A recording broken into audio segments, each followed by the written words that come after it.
Alan, this isn't about urbanism, nor is it about trains. Yes, I know that.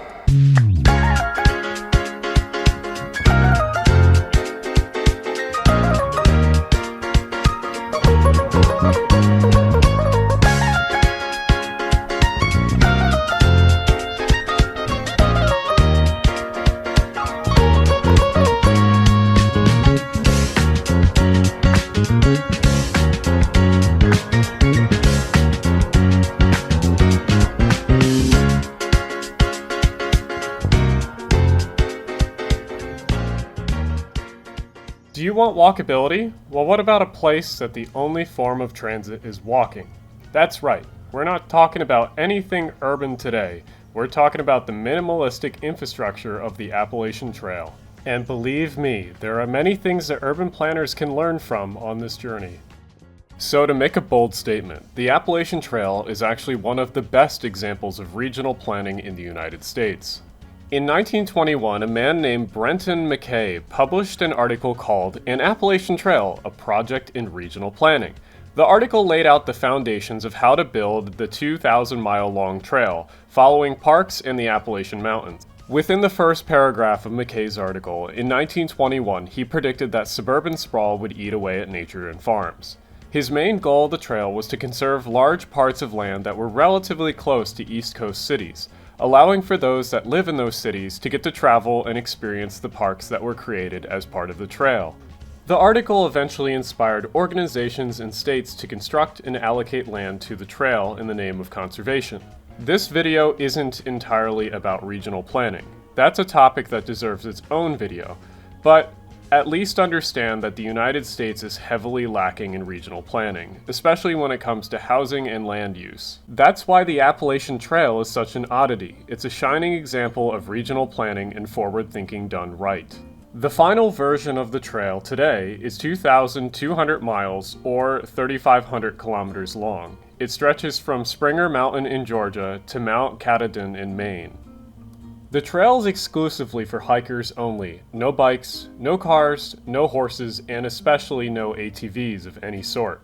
The Appalachian Trail is famous for what is called a through hike, hiking from the beginning to the end in one season. Now let's talk about infrastructure. That's what you're here for, right?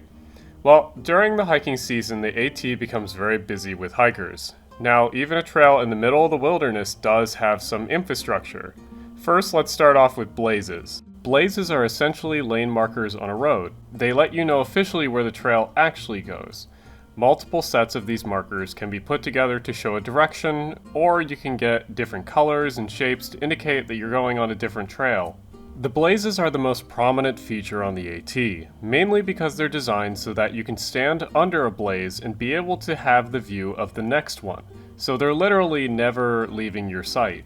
The next slightly larger piece of infrastructure is AT shelters. Since the AT is one of the busiest hiking trails with many people camping every night, it makes sense to have designated campgrounds that are marked off. In these campgrounds is usually a shelter. Shelters can come in all shapes and sizes, but they essentially all look like overgrown bus shelters, with 3 walls, a roof, and an elevated floor. Sometimes shelters can have built-in chimneys or extra tables and shelves inside, but most of them follow this general format. Shelters are usually spaced about every 3 to 7 miles on the trail and are usually built somewhat close to a water source. The general theme of the Appalachian Trail is to use and conserve the nature around you, and to use infrastructure in the most efficient way possible. There is a lesson to be learned either in waste management or conservation here. The AT always reminds me that there should be a distinction between city and wilderness. Suburban developments encroaching further and further away from major cities is a huge problem, and one way to fix that is with firm and broad regional plans, which the US has a long way to go with. On this trip, we carpooled to the hike to a specific location on the trail. But before you accuse me of not walking the walk with taking transit, I've done a complete hike on the AT based entirely around the premise of taking trains. Unfortunately, that hike was before I started recording a lot for this channel, but I do have a few pictures and short videos from the hike too. In a future video, I'll talk about why it's important to have transit access in rural areas, but one of the reasons is to connect to these amazing places like the AT without needing to drag a car along with you. If ever the chance comes up, or you're invited to go backpacking with a friend, I totally recommend it.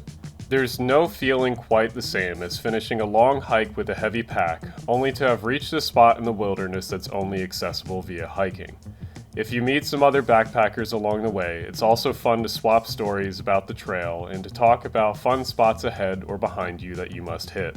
The best part about it, though, is that any backpacking trip is guaranteed to give you tons of stories to tell. And hey, you might just gain a new hobby. If you like this video, feel free to subscribe. I also have a Patreon if you wish to support me in making such diverse content. Either way, I wish you clear skies and happy hiking.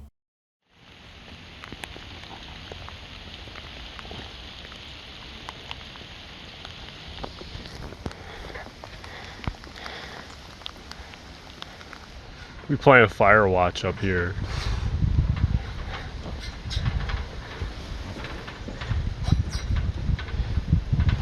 So how far are we now out?